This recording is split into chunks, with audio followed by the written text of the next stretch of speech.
Միտեղ բարի երեկո, միտեղ բարելույս սիրելի ժողովուրդ, այսօր փետրվարի 15-ն է մեզ մոտ։ Ես ուզում եմ այսօր խոսում եմ ամենայն հայոց Վարդան Ղուկասյանը։ Ես ուզում եմ այսօր մի փոքր այսպես ասած դասախոսություն կարդամ Հայաստան գրքից, որը տպագրվել է 1969 թվականին, հեղինակներ Ասլանյան, Բաղդասարյան, Դուլյան եւ Վալեսյան։ Որովհետև այսօր մեր դպրոցներում Հայաստանի մասին տրամադրվող գիտելիքները հավասար են զրոյի, քաղաքական գործիչները բացարձակ գիտելիք չունեն Հայաստանի մասին, ինչ էլ որ ունեն, այսպես ասած, լռում են, իսկ փոխարենը թրքահպատակ Հայաստանի կառավարությունը շարունակում է թելել Ադրբեջանի հորինված Հայաստանի մասին պատմությունները, Ադրբեջանը ինչ ասում, չի ասում, սրանք չեն արձագանքում, բնականաբար փողը վեկարել են, որտեղից պիտի արձագանքեն, երբ որ գնում ես մամնավաճառի, փողը տալիս ես, այդ ինչ ուզում անում ես։ Նույնը հիմա ստեղավ։ Ես ուզում եմ, որ ուշադիր լսեն մեր դպրոցականները եւ ուսանողները եւ մաքսիմալ այս գրքի այս հատվածը տարածվի որպես, այսպես ասած, գիտելիքի մի մաս մեր այս ապագա սերնդի համար։ Եվ այսպես ընթերցում եմ սովետական միության ժամանակ հրատարակված գրքից, որովհետև կոմունիստները վատ էին, անկախ Հայաստանը լավն էր։ Եվ այսպես,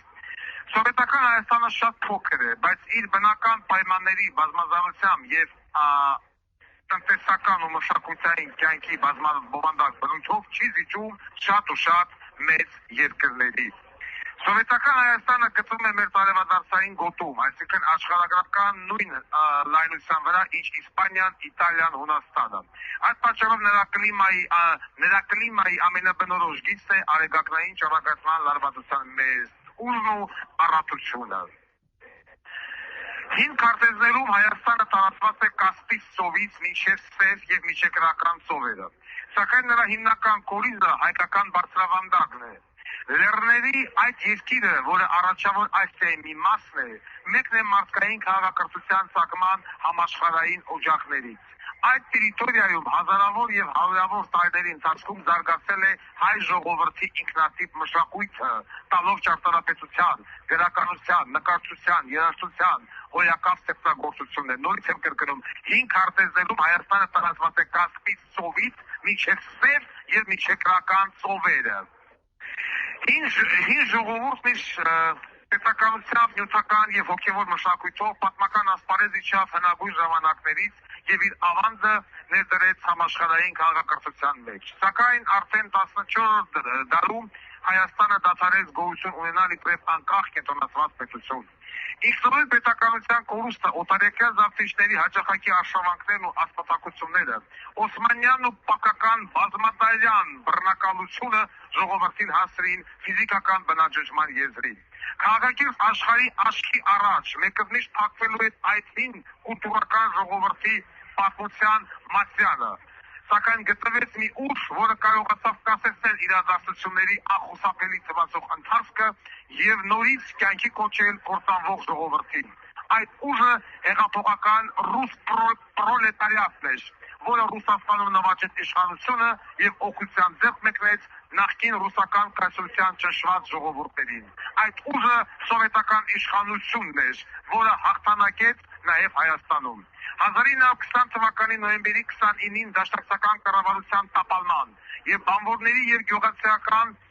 գյուղացիների իշխանության հաստատման հետևանքով պատմական Հայաստանի մի փոքր հատվածում կազմակերպվեց հայկական սովետական սոցիալիստական հանրապետությունը։ Այն ժամանակ դա թվով 5-րդ սուվերեն սոցիալիստական պետությունն էր։ Հետագայում, ինչպես նշվում է հայկական սոցիալ սահմանադրություն հիմնական օրենքը, տնտեսական եւ քաղաքական, ինչպես նաեւ պաշտպանության գծով փոխադարձ օգնություն իրագործելու նպատակով հայկական սովետական սոցիալիստական հանրապետությունը կամավոր կերպով միավորվեց իրավահավասար սովետական սոցիալիստական հանրապետությունների հետ կազմելով միութենական պետություն, սովետական սոցիալիստական հանրապետությունների միություն։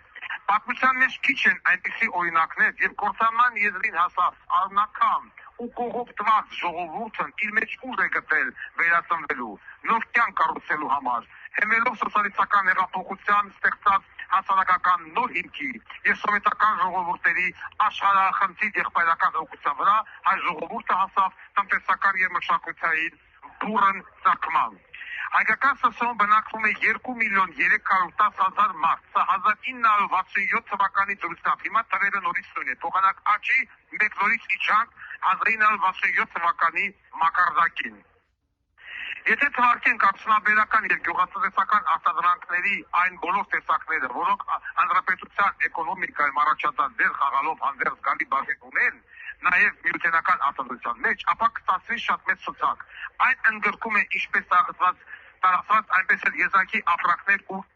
իրեր։ Նշենք նրանցից առավել բնորոշները՝ մոլիբդեն, պղի, սինթետիկ կաուչուկ, զանազան սինթետիկ խժեր եւ լատեքսներ, անվադողեր, կալցիումի կարբիդ ու ցիանամիդ, մելամին, ծծմբաթթու,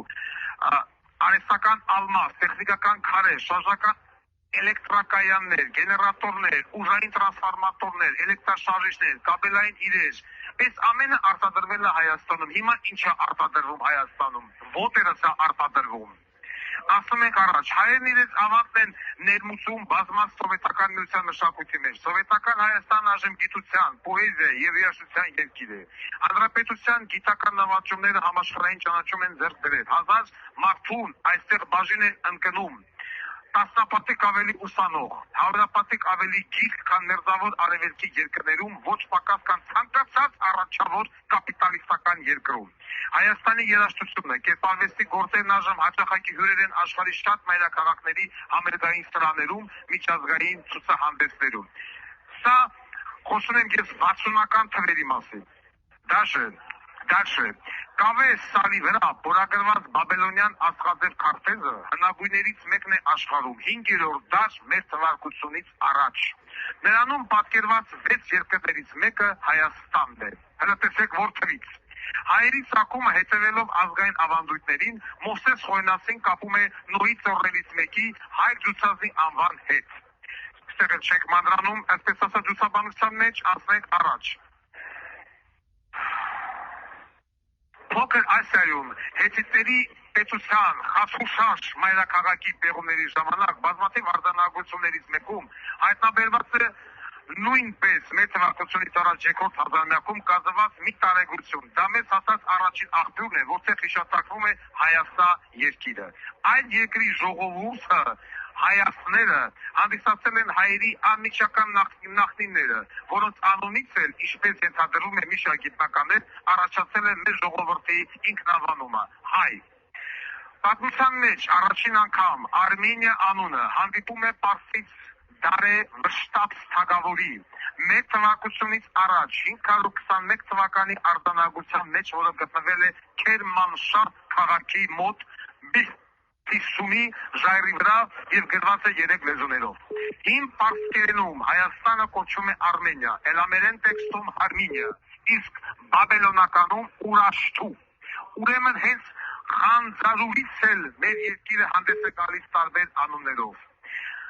Հայոց լեզուն կամ հայերենը եվրոպական լեզվախմբի մի առանձին ճյուղ է։ Մի րոպե ասենք առաջ։ Իր գոյության սկզբից եւ վեց հայկական պետությունը հարկադրված էր հանուն անկախության, անընդհատ պայքար մղել ընդդեմ Մեդատոս թագավորության Արքեմենյան Պարսկաստանի եւ հունա-մակեդոնական նվաճողների։ Մեր թվարկությունից առաջ 4-րդ դարի երկրորդ կեսին Հայաստանը վերականգնեց իր պետականությունը, թեպետ ժամանակավորապես։ 190 թվականին մեր թվարկությունից առաջ օգտվելով սևելակների թուլացումից, հենց նրանց սատրապներից երկուսը հայ իշխաներ Արտաշեսն ու Զարերը իրենց շուրջը համախմբելով ժողովրդին ապստամբեցին եւ Հայաստանը հայտարարեցին անկախ։ Այսպես են մեզ կրթել սովետական, այսպես ասած, դպրոցում, խորհրդային միությունում, ասելով, որ մենք ով ենք, ինչացու ենք, որ Արարատը, որ Արագածը, որ Վանալիչը, Վանը, Էրզրումը, Մուսը, Զեյթունը բոլորը եղել են հայկական